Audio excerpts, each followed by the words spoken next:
வணக்கம் வேந்தரின் கண்ணுறவும் வேலை இரவு செய்திகளுக்காக ஷமீனா. முதலில் தலைப்புச் செய்திகள். உணவு பாதுகாப்புக்கு ஆய்வு நடத்த வேண்டும், அறிவியலாளர்களுக்கு பிரதமர் மோடி அறிவுறுத்தல்.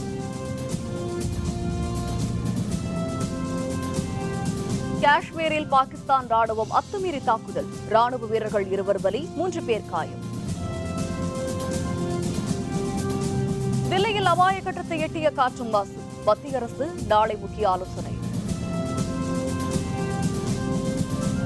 குரூப் 1 தேர்வு தேதி வரும் 9ஆம் தேதி அறிவிப்பு, தமிழ்நாடு அரசு பணியாளர் தேர்வாணையம் தகவல். நாட்டின் உணவு பாதுகாப்புக்காக வேளாண் உயிரியல் ஆய்வு நடத்த வேண்டும் என பிரதமர் நரேந்திர மோடி அறிவியலாளர்களை கேட்டுக் கொண்டுள்ளார். புதுதில்லியில் பன்னாட்டு வேளாண் உயிரியல் மாநாட்டை பிரதமர் நரேந்திர மோடி இன்று தொடங்கி வைத்தார். 4 நாள் நடைபெறவுள்ள இந்த மாநாட்டில் 60 நாடுகளைச் சேர்ந்த 900 அறிவியலாளர்கள் கலந்து கொள்கின்றனர். இந்த மாநாட்டில் உரையாற்றிய பிரதமர் மோடி வேளாண் உயிரியல் மற்றும் கடல் தாவரங்களை பாதுகாப்பதற்கு உரிய நடவடிக்கை மேற்கொள்ள வேண்டும் என குறிப்பிட்டார். கடல் தாவரங்களை உயிரி உரமாக பயன்படுத்துவது குறித்தும் ஆராய வேண்டும் என்றும், இந்த துறையில் நடத்தப்படும் ஆய்வுகளில் அனைத்து நாடுகளும் ஒருங்கிணைந்து செயல்பட ஒத்துழைக்க வேண்டும் எனவும் பிரதமர் மோடி கேட்டுக் கொண்டார். वैज्ञानिकों को समुद्री वनस्पति सीवीड की खेती के बारे में भी अपना प्रयास बढ़ाना होगा।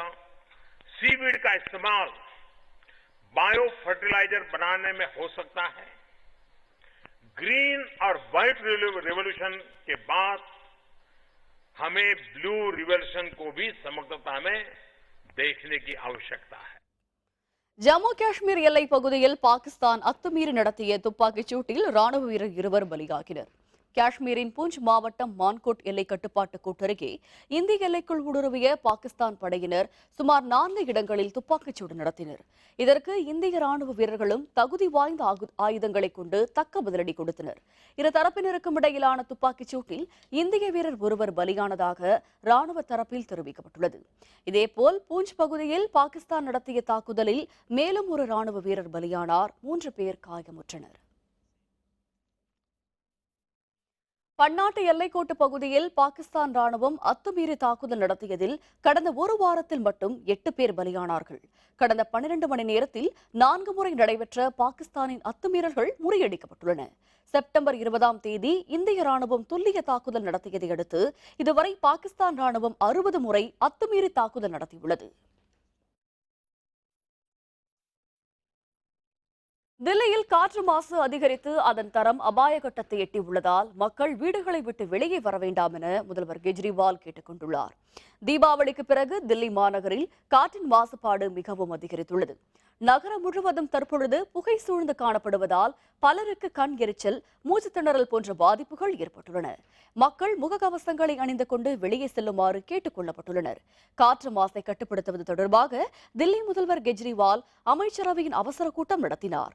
பின்னர் செய்தியாளர்களுடன் பேசிய அவர் பள்ளிகளுக்கு 3 நாள் விடுமுறை அளிக்கப்படும் என அறிவித்துள்ளார். பதர்பூர் அனல்மின் நிலையம் 10 நாட்களுக்கு மூடப்படும் என்றும், கட்டுமான பணிகளை மேற்கொள்ள 5 நாள் தடை விதிக்கப்பட்டுள்ளதாகவும் தெரிவித்தார். अगले 5 दिन के अंदर दिल्ली में हर किस्म की कंस्ट्रक्शन और डिमोलिशन बंद की जा रही है. दिल्ली की सड़कों पे कल से पानी का छिड़काव बड़े स्तर पे किया जाएगा ताकि मिट्टी सेटल हो सके. डीजी सेट्स दिल्ली में जो हैं उनको 10 दिन के लिए बंद किया जा रहा है, लेकिन कुछ डीजी सेट्स एसेंशियल यूटिलिटीज के लिए इस्तेमाल होते हैं. कुछ अस्पतालों में, मोबाइल टावर्स पे, वो इससे बाहर हों. தலைநகர் தில்லியில் அதிகரித்து வரும் காற்று மாசு காரணமாக ரஞ்சி கோப்பை கிரிக்கெட் போட்டிகள் ரத்து செய்யப்பட்டுள்ளன. காற்று மாசு அபாய கட்டத்தை எட்டியுள்ளதால் இதனை கட்டுப்படுத்துவது தொடர்பாக மத்திய அரசு நாளை ஆலோசனை மேற்கொள்கிறது. தில்லியில் காற்று மாசு அடுவதை தடுக்க உடனடி நடவடிக்கை எடுக்க வலியுறுத்தி திரளானோர் ஆர்ப்பாட்டத்தில் ஈடுபட்டனர். பன்னாட்டு அளவில் காற்று மாசு அடைந்த நகரங்களில் தில்லியும் இடம்பெற்றுள்ளது. தீபாவளி திருநாள் கொண்டாடி பல நாட்கள் கடந்த நிலையிலும் புகை மூட்டம் தில்லியிலிருந்து விலகவில்லை. இதனால் சிறியவர்கள் முதல் பெரியவர்கள் வரை முகக்கவசம் அணியாமல் வெளியே வர முடியாத நிலைமை ஏற்பட்டுள்ளது. 20 ஆண்டுகள் இல்லாத அளவிற்கு காற்று மாசு அதிகரித்துள்ளதால் சுற்றுலா பயணிகளும் வாகன ஓட்டிகளும் கடுமையாக பாதிக்கப்பட்டுள்ளனர். இதற்கு உடனடி தீர்வு காண வலியுறுத்தி பள்ளி செல்லும் மாணவ மாணவிகள் ஆர்ப்பாட்டத்தில் ஈடுபட்டனர். बातें बहुत पॉलिटिशियन करते हैं कि होना है, पर ये कोई चीज ऐसी नहीं जो हमें नहीं दिखाई दे रही या नहीं समझ आ रही। उनके भी बच्चे हैं, जब तक हम कुछ करेंगे नहीं तो कुछ फ्यूचर हमारे बच्चों का कुछ फ्यूचर नहीं है।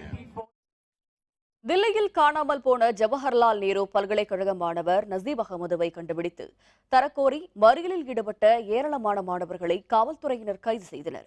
தில்லி ஜவஹர்லால் நேரு பல்கலைக்கழக விடுதியில் தங்கி படித்து வந்த உத்தரப்பிரதேச மாநிலத்தைச் சேர்ந்த நஜீப் அகமது என்பவரை கடந்த 15ஆம் தேதி முதல் காணவில்லை. இதனையடுத்து காணாமல் போன நஜீப் அகமதுவை கண்டுபிடிக்க உரிய நடவடிக்கை எடுக்க வலியுறுத்தி மாணவர்கள் தொடர்ந்து போராட்டத்தில் ஈடுபட்டு வருகின்றனர். தில்லியில் இந்தியா கேட் அருகே 100க்கும் அதிகமான மாணவர்கள் பேருந்துகளை மறித்து மறியலில் ஈடுபட்டனர். தங்களது கோரிக்கையை வலியுறுத்தி அவர்கள் முழக்கங்களை எழுப்பினர். தடையை மீறி மறியலில் ஈடுபட்டோரை வலுக்கட்டாயமாக காவல்துறையினர் கைது செய்தனர்.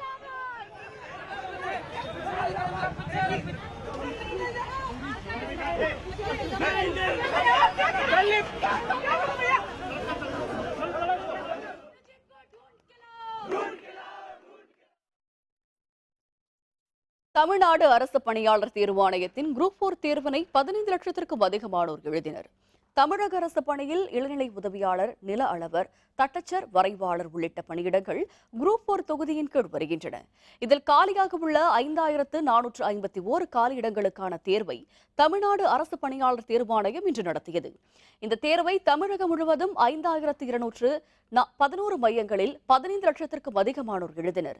சென்னையில் மட்டும் 365 மையங்களில் 1,16,056 பேர் எழுதினர். நான் பார்த்தீங்கன்னா குரூப் 4 எக்ஸாமுக்கு ஏற்கனவே ப்ரிப்பேர் பண்ணி எழுதியிருக்கேன். இந்த தடவை ஒரு 2 மாதம் மட்டும் கொஞ்சம் சின்சியராக பண்ணேன். அது பார்த்தீங்கன்னா ஓரளவுக்கு இன்றைக்கி எக்ஸாம் ஈஸியாக தான் இருந்தது. கஷ்டம்னு சொல்ல முடியாது. தமிழ், மேக்ஸு, அப்புறம் ஜிகே எல்லாமே ஈஸியாக தான் இருந்தது. டிஎன்பிஎஸ்சி குரூப் 4 எக்ஸாம் கிட்டத்தட்ட ஒரு 1 மந்த்தாக நான் ப்ரிப்பேர் பண்ணிகிட்ருக்கேன். பேப்பர் ரொம்ப ஈஸின்னு சொல்ல முடியாது, கஷ்டம்னு சொல்ல முடியாது, மாட்ரேட்டாக இருந்தது. நான் எதிர்பார்த்த கொஷின்ஸ் இருந்தது. மேக்ஸ்லேருந்து நிறையா வந்த மாதிரி இருந்தது. ஜென்ரல் ஸ்டடீஸில் மேக்ஸில் ஆப்ஸ் இதெல்லாம் நிறையா வந்த மாதிரி இருந்தது. ஓவராலாக ஈஸியாக இருந்தது. சென்னை திருவல்லிக்கேணியில் உள்ள தனியார் பள்ளி மையத்தில் நடைபெற்ற தேர்வை தமிழ்நாடு பணியாளர் தேர்வு மைய தலைவர் அருள்மொழி பார்வையிட்டார். பின்னர் செய்தியாளர்களுடன் பேசிய அவர் 2296 மாற்றுத்திறனாளிகள் குரூப் 4 தேர்வை எழுதியதாக தெரிவித்தார். மாவட்ட கல்வி அலுவலருக்கான தேர்வு முடிவுகள் இன்னும் ஒரு வாரத்தில் வெளியிடப்படும் என தெரிவித்தார். 85 காலி பணியிடங்களுக்கான குரூப் 1 தேர்வு தொடர்பாக அறிவிக்கை வரும் 9ஆம் தேதி வெளியாகும் என்றும் அருள்மொழி கூறினார். 2016ஆம் ஆண்டுக்கான டெப்டி கலெக்டர், டிஎஸ்பி போன்ற குரூப் 1 தேர்வுக்கான 85 பணியிடங்களுக்கான அறிவிக்கை 9/11/2016 அன்று தேர்வாணையத்தின் இணையதளத்தில் வெளியிடப்படும். வங்கதேசம் நோக்கி திசை மாறிய புயலால் வரும் 10ஆம் தேதி வரை தமிழகத்தில் கனமழைக்கு வாய்ப்பில்லை என சென்னை வானிலை ஆய்வு மையம் தெரிவித்துள்ளது. தமிழகத்தில் வடகிழக்கு பருவமழை 10 நாட்கள் தாமதமாக கடந்த 30ஆம் தேதி தொடங்கியது. கடந்த ஆண்டை போல இதுவரை பெரிய அளவில் கனமழை எதுவும் பெய்யவில்லை. எனினும் தேனி, மதுரை, திருநெல்வேலி, கன்னியாகுமரி, கோயம்புத்தூர் உள்ளிட்ட மாவட்டங்களில் கடந்த சில நாட்களாக பரவலாக மழை பெய்தது. சென்னையை பொறுத்தவரை 2 நாட்களாக மழை பெய்யாமல் வெயில் அடித்தது.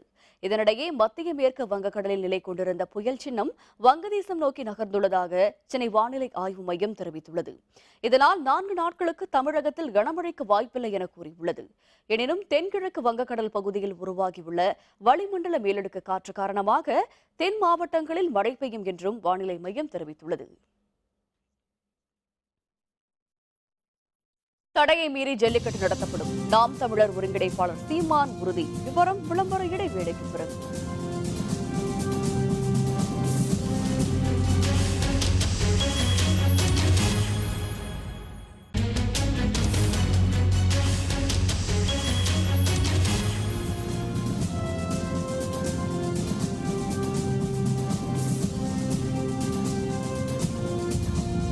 செய்திகள் தொடர்கின்றன. சென்னை அப்போலோ மருத்துவமனையில் சிகிச்சை பெற்று வரும் முதல்வர் ஜெயலலிதாவின் உடல்நலன் பற்றி பாரதிய ஜனதா கட்சியின் முன்னாள் எம்பி தருண் விஜய் கேட்டறிந்தார். சென்னை அப்போலோ மருத்துவமனையில் சிகிச்சை பெற்று வரும் முதல்வர் ஜெயலலிதா வேகமாக குணமடைந்து வருவதாக தகவல்கள் தெரிவிக்கின்றன. இதனிடையே அப்போலோ மருத்துவமனைக்கு வந்த தருண் விஜய் மக்களவை துணைத் தலைவர் தம்பிதுரையிடமும் மருத்துவர்களிடமும் முதல்வரின் உடல்நலத்தை பற்றி விசாரித்தார். பின்னர் செய்தியாளர்களுடன் பேசிய அவர் முதல்வர் உடல்நலன் விரைவில் முழுமையாக குணமடைந்து வழக்கமான பணிகளை மேற்கொள்வார் என தெரிவித்தார். I met Deputy Speaker Honorable Thambi Dureji. Honorable Chief Minister is now fully recovering. That is, I'm told by the doctors. I met doctors. They say that she will be very soon out of the hospital and properly start working. Prayers of millions of people are working, and she will be very well. Fully recovered very soon. ஜல்லிக்கட்டுக்கு அரசு அனுமதி அளிக்க மறுத்ததால் தடையை மீறி ஜல்லிக்கட்டு நடத்தப்படும் என நாம் தமிழர் கட்சியின் ஒருங்கிணைப்பாளர் சீமான் தெரிவித்துள்ளார். வேலூர் மாவட்டம் மேல்விஷாரத்தில் செய்தியாளர்களுடன் பேசிய அவர் தஞ்சாவூர், அரவக்குறிச்சி, திருப்பரங்குன்றம் தொகுதிகளில் வாக்காளர்களுக்கு பணம் வழங்கப்பட்டு வருவதாக குற்றம் சாட்டினார். ஜல்லிக்கட்டுக்கு தடை விதித்தது தமிழர்களின் பாரம்பரிய காளை இனத்தை அழிக்க மேற்கொள்ளும் முயற்சி என அவர் கூறினார். ஜல்லிக்கட்டுக்கு அனுமதி மறுத்தால் தடையை மீறி நடத்தப்படும் என்றும் சீமான் குறிப்பிட்டார். 2 மாசம் கூட முழுமையா இல்ல. இதுல எப்படி கொண்டு வர போறீங்க? பாராளுமன்றத்தை கூட்டி அவசர சட்டம் இயற்றி நாங்க அனுமதி கொடுப்போம் இந்த ஜல்லிக்கட்டு நடத்தான்னு அதை சொன்னீங்கன்னா நாங்க நம்புவோம். அதை நடத்துவோம். போன ஆண்டே மீறி நடத்ததான் போனோம். இந்த ஆண்டு அதை விட தீவிரமா நாங்க நடத்துவோம். சேலத்தில் செயற்கை தரையுடன் கூடிய விளையாட்டு திடல் அமைக்க அரசு மற்றும் தனியார் தொண்டு நிறுவனங்களுடன் பேச்சுவார்த்தை நடைபெற்று வருவதாக பாரா ஒலிம்பிக் தங்கம் வென்ற மாரியப்பன் தெரிவித்துள்ளார். சேலத்தில் நடைபெற்ற மாரத்தான் போட்டியில் வெற்றி பெற்றவர்களுக்கு பரிசு வழங்கும் நிகழ்ச்சியில் மாரியப்பன் பங்கேற்றார். பின்னர் செய்தியாளர்களுடன் பேசிய அவர் ஆசிய சாம்பியன்ஷிப் போட்டியில் பங்கேற்பதற்காக தன்னை தயார்படுத்தி வருவதாக குறிப்பிட்டார். சேலத்தில் செயற்கை தரையுடன் கூடிய விளையாட்டு திடல் அமைப்பதற்கான முயற்சிகள் மேற்கொள்ளப்பட்டு வருவதாகவும் அவர் தெரிவித்தார். சிந்தட்டிக் கிரவுண்ட் வந்து இப்போ சேலத்துக்கு வந்து வரதுக்காக எல்லாம் ப்ராசஸ் நடந்துகிட்ருக்கு. கூடிய சீக்கிரத்தில் வந்துடும். வந்தோடனே எல்லாம் ரெடி பண்ணி இது பண்ணிடுவோம். எல்லாம் ஸ்பான்சர்ஸ் எல்லாம் கேட்டிருக்கோம். அவங்கெல்லாம் பண்ணுறேன்னு இருக்காங்க. அப்படி வேலை அவங்க பண்ணலைன்னா அடுத்து கவர்மெண்ட் இது பண்ணி பண்ணுற மாதிரி பேசியிருக்கோம். நீலகிரி மாவட்டம் உதகையில் அரசு பேருந்து ஒன்று 100 அடி பள்ளத்தில் கவிழ்ந்த விபத்தில் 40க்கும் அதிகமானோர் காயமடைந்தனர். உள்ளத்தி மேலூர் கிராமத்தைச் சேர்ந்த சுமார் 40க்கும் அதிகமானோர் அரசு பேருந்து ஒன்றை வாடகைக்கு எடுத்துக்கொண்டு கண்ணேரி மந்தனை கிராமத்தில் நடைபெற்ற திருமண நிகழ்ச்சி ஒன்றில் கலந்து கொண்டனர். பின்னர் அவர்கள் தங்களது பேருந்தில் ஏறி அமர்ந்தனர்.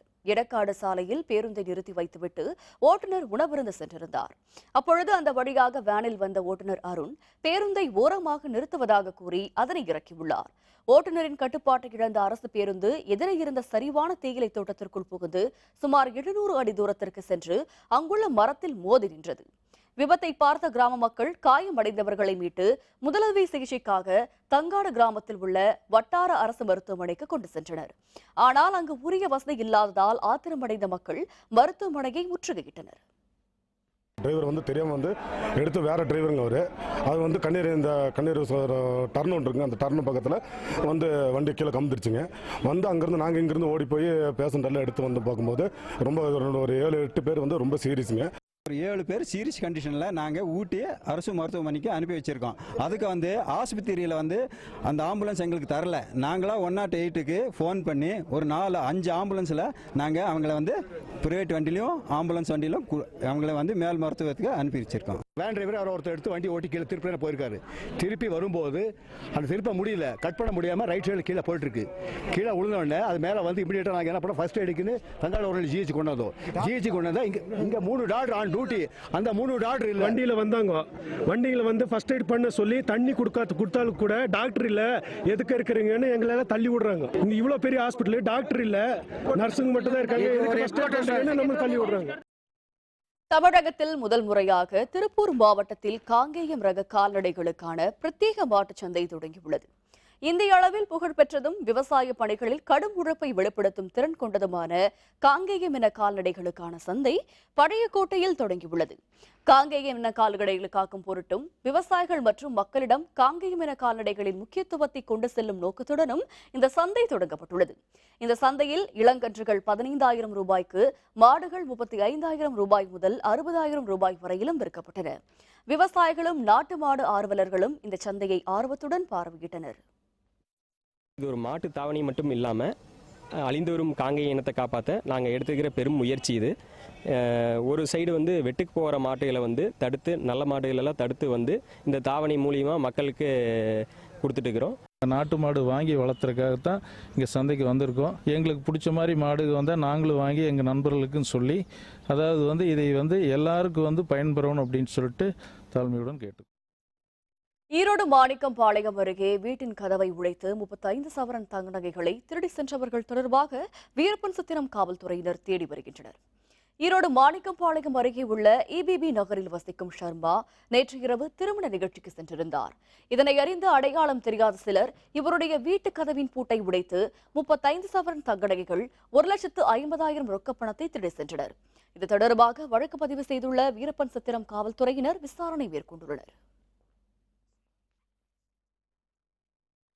ஈரோடு மாவட்ட ஆட்சியர் அலுவலகம் அருகே உள்ள சம்பத் நகரில் அரசு ஊழியர்கள் அதிகம் வசிக்கும் அடுக்குமாடி குடியிருப்புகள் உள்ளன.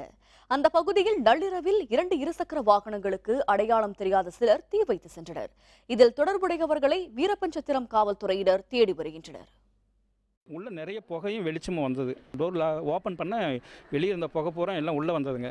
நிறைய மூச்சு திணறல், வெளியே தப்பிச்சு வந்ததே பெரிய விஷயமா போச்சுங்க. அப்புறம் வாசலில் வண்டி எரிஞ்சிட்டு இருந்தது. மற்ற இன்னொரு சம்பவம் பக்கத்தில் எங்கள் அடுத்த 2வது வீதியில் சம்பவம் நடந்திருக்கு.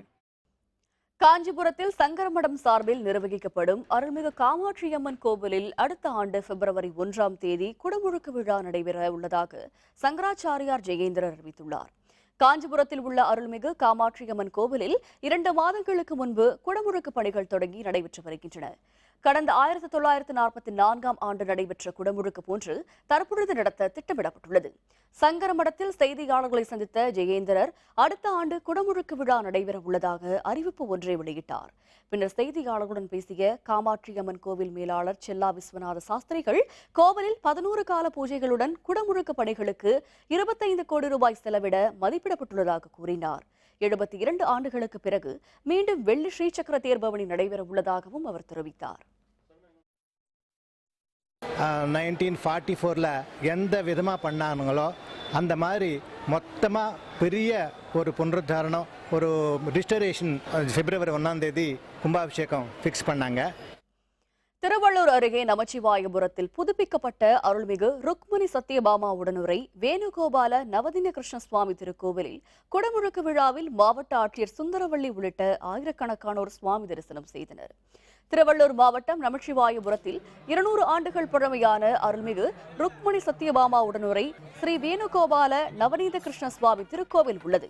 இந்த கோவிலில் கிராமத்தினரின் முயற்சியில் சுமார் 20 லட்சம் ரூபாய் செலவில் புனரமைக்கப்பட்டு மூலவர் கோபுரம், பிரகார மண்டபம் என கட்டி முடிக்கப்பட்டு நாட்டின் பல்வேறு நதிகளில் இருந்து கொண்டு வரப்பட்ட புனித நீரை கொண்டு குடமுழுக்கு விழா வெகு விமரிசையாக நடைபெற்றது. குடமுழுக்கு விழாவில் திருவள்ளுவர் மாவட்ட ஆட்சியர் சுந்தரவள்ளி உள்பட சுற்று வட்டாரத்தைச் சேர்ந்த ஆயிரக்கணக்கான பக்தர்கள் கலந்து கொண்டு சுவாமி தரிசனம் செய்தனர்.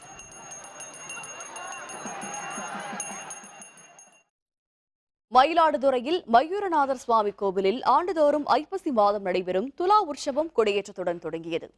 ஐப்பசி மாதத்தில் கங்கை உள்ளிட்ட புண்ணிய நதிகள் அனைத்தும் காவிரி துலா கட்டத்தில் புனித நீராடி தங்களது பாவத்தை போக்கிக் கொண்டதாக ஐதீகம். இதனால் இந்த மாதம் முழுவதும் மயிலாடுதுறை துலா கட்டத்தில் புனித நீராடினால் தங்களது பாவம் தீரும் என கருதி நாட்டின் பல பகுதிகளில் இருந்து திரளான பக்தர்கள் இங்கு வந்து புனித நீராடி வருகின்றனர். துலா உற்சவத்தை முன்னிட்டு மயிலாடுதுறையில் உள்ள அருள்மிகு மயூரநாதர், வதானியேஸ்வரர், காசி விஸ்வநாதர், ஐயாரப்பர், பளிமங்க ரங்கநாதர் கோவில்களில் இன்று கொடியேற்றத்துடன் விழா தொடங்கியது. சிறப்பு பூஜைகள் நடத்தப்பட்ட பின்னர் கொடியேற்றப்பட்டது. இதில் திரளான பக்தர்கள் கலந்து கொண்டு வழிபட்டனர். இதனைத் தொடர்ந்து துலா உற்சவத்தின் முக்கிய நிகழ்வான 12ஆம் தேதி திருக்கல்யாணமும், 14ஆம் தேதி தேரோட்டமும், 15ஆம் தேதி பல்வேறு கோவில்களில் இருந்து சுவாமிகள் காவிரி ஆற்றங்கரையில் எழுந்தருள சிறப்பு ஆராதனைகள் நடத்தப்பட்டு கடைமுக தீர்த்தவாரியம் நடைபெறுகிறது. பழனி அருள்மிகு தண்டாயுதபாணி கோவிலில் கந்தசஷ்டி விழாவை முன்னிட்டு இன்று நடைபெற்ற திருக்கல்யாணத்தை திரளான பக்தர்கள் தரிசித்தனர். திண்டுக்கல் மாவட்டம் பழனி அருள்மிகு தண்டாயுதபாண சுவாமி கோவிலில் கந்தசஷ்டி விழா கடந்த மாதம் 31ஆம் தேதி தொடங்கி நடைபெற்றது. 6வது நாளான நேற்று சூரசம்ஹாரம் நடைபெற்றது. இதனைத் தொடர்ந்து இன்று மலைக்கோவிலில் சண்முகர் வள்ளி தெய்வானைக்கு திருக்கல்யாண வைபவம் நடைபெற்றது. பின்னர் சிறப்பு அபிஷேக ஆராதனைகள் நடைபெற்றன. இந்த விழாவில் திரளான பக்தர்கள் கலந்து கொண்டு சுவாமி தரிசனம் செய்தனர்.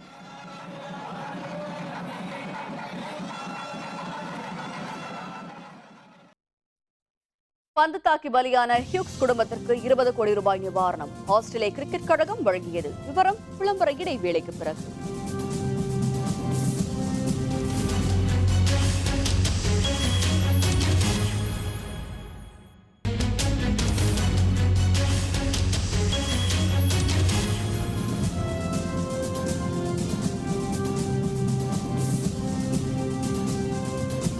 செய்திகள் தொடர்கின்றன. இனிய அயலக செய்திகள்.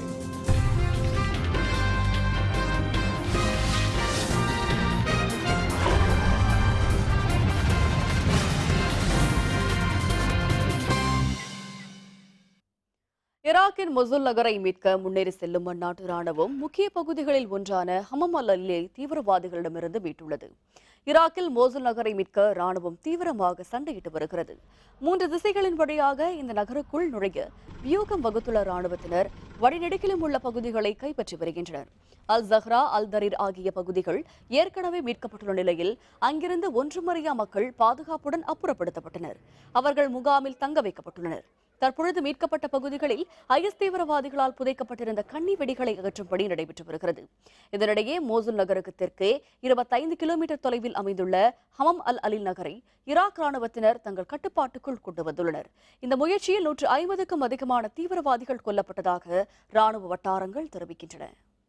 حقيقة لا زالت بعض الأحياء هناك الوضع في على الأرض يحتاج إلى تمشيط أو تنظيف من العواد لكي بالإمكان أن تدخل الآليات அமெரிக்க அதிபர் தேர்தல் பிரச்சாரத்தின் பொழுது குடியரசுக் கட்சி சார்பில் போட்டியிடும் டொனால்டு டிரம்பை சிலர் தாக்க முயன்றதால் பதற்றம் ஏற்பட்டது. அமெரிக்க அதிபர் தேர்தல் வரும் 8ஆம் தேதி நடைபெறவுள்ளது. இதில் ஜனநாயக கட்சி வேட்பாளராக ஹிலாரி கிளின்டனும் குடியரசுக் கட்சி வேட்பாளராக டொனால்டு டிரம்பும் போட்டியிடுகின்றனர். இவ்விருவரும் இறுதிக்கட்ட பிரச்சாரத்தில் ஈடுபட்டுள்ளனர். இந்நிலையில் நிவேடாவில் உள்ள ரினோவில் டிரம்ப் பங்கேற்ற பிரச்சார கூட்டம் நடைபெற்றது. இதில் அவர் பேசிக் கொண்டிருந்த பொழுது கூட்டத்தில் இருந்த நபர் ஒருவர் டிரம்ப் மீது தாக்குதல் நடத்த மேடையை நோக்கி பாய்ந்தார். உடனே சுதாரித்த டிரம்பின் பாதுகாவலர்கள் அவரை பாதுகாப்பாக அழைத்துச் சென்றனர். இதனையடுத்து அந்த நபரை பிடித்து விசாரித்த பொழுது அவர் டிரம்பின் எதிர்ப்பாளர் என்றும் அவரிடம் ஆயுதம் எதுவுமில்லை என்பதும் தெரியவந்தது. இதனிடையே மீண்டும் உரையாற்றிய டிரம்ப் தம் மீது பாய்ந்து தாக்குதல் நடத்த முயன்றவரிடமிருந்து காப்பாற்றிய பாதுகாவலர்களுக்கு நன்றி தெரிவித்தார்.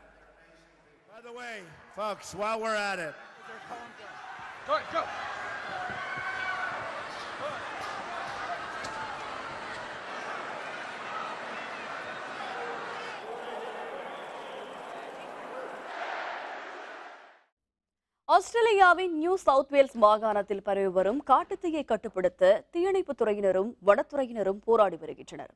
ஆஸ்திரேலியாவின் நியூ சவுத் வேல்ஸ் மாகாணத்தில் உள்ள கேம்ஸே வனப்பகுதியில் திடீரென்று காட்டுத்தீ ஏற்பட்டது. மளமளவென பரவிய தீயை அணைக்க தீயணைப்புத் துறையினரும் வனத்துறையினரும் போராடி வருகின்றனர். பல ஏக்கர் பரப்பளவிற்கு தீ பரவிய நிலையில் ஹெலிகாப்டர் மூலம் ரசாயன பொருட்களை தூவி தீயை அணைக்க முயற்சி மேற்கொள்ளப்பட்டுள்ளது. பாதுகாப்பு கருதி அருகில் வசிப்பவர்களை அப்புறப்படுத்தும் பணிகளும் நடைபெற்று வருகின்றன. காட்டுத்தீ காரணமாக துறைமுக நகரமான போ ஸ்டீஃபன்ஸில் அவசர நிலை அறிவிக்கப்பட்டுள்ளது.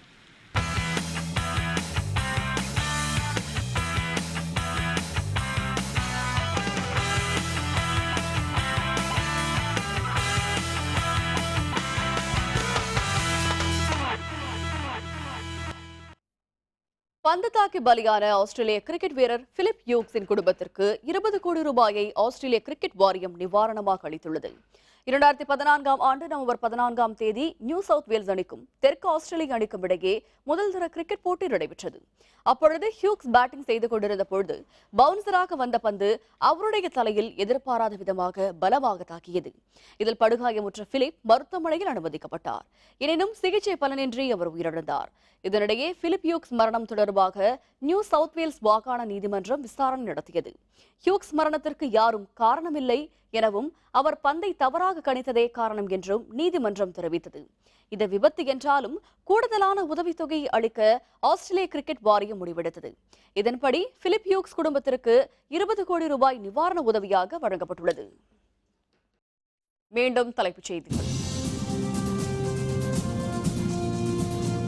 உணவு பாதுகாப்புக்கு ஆய்வு நடத்த வேண்டும், அறிவியலாளர்களுக்கு பிரதமர் மோடி அறிவுறுத்தல்.